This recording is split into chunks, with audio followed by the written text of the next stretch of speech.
Good morning, it's Cindy, and it's Monday school. I've been playing hooky for a few weeks, but here I am this morning. It's first day of school for my grandchildren in their new school in Copenhagen, and I've been thinking of them and hoping that they had a good day. You know, it's hard when you're a kid to show up at a new school where you don't know anybody, and particularly in this situation where they're in a foreign country and they're probably the only Americans in their school. And I'm thinking of him. My oldest grandson, you know, he's like the Pied Piper. He's going to be fine. Give him 15 minutes and he'll have an entourage. My younger grandson, he plays things close to the vest. You know, he kind of stands back a little and surveys the room and decides whether or not he's going to dip his toe in the water. And I'm more concerned about him than I am the oldest, but I remember what it was like to be the new kid and how hard it was to find a place to belong.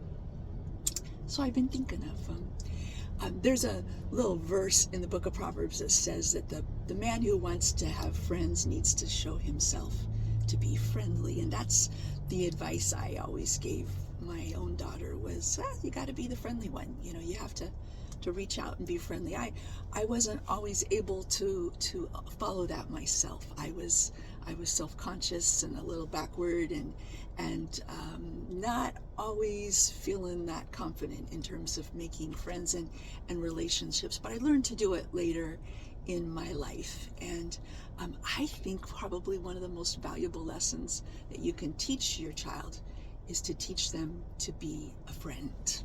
When my daughter started college about, 18 years ago, they had a kind of a get acquainted orientation. You know, parents came with their students, and y'all sat in this big area, and there was tables out for lunch, and we sat at a table by ourselves. We didn't know anybody, and I'm trying my very best to not feel like a fish out of water, but I did feel that way. And all of a sudden, a young lady sitting down at the other end of the table picked up her plate and came down and sat next to us and said, "Hi, I'm Caitlin. And is this your first time here? This is your first year? Mine too." And she started a conversation that has continued for the last 18 years, about 10 years ago or so, when I had to be in Los Angeles on business. I took my daughter with me, and Caitlin met us for dinner. And I know that she's made a trip or two to Copenhagen to see my daughter.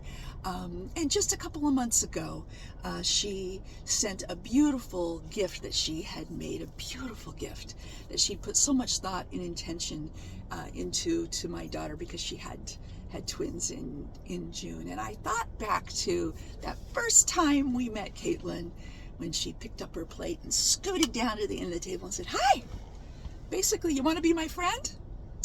And what a gift that has been, and what a lesson it has been for me as well. School's going to start here in the States pretty quickly.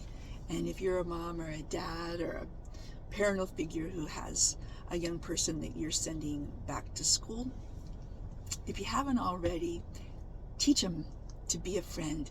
Tell them to look out for the new kids, the awkward one, the one who sits by themselves. Teach them to be a friend. It is not too late for you to do the same. Have a great day, and thanks for hanging with me at Monday School. Bye.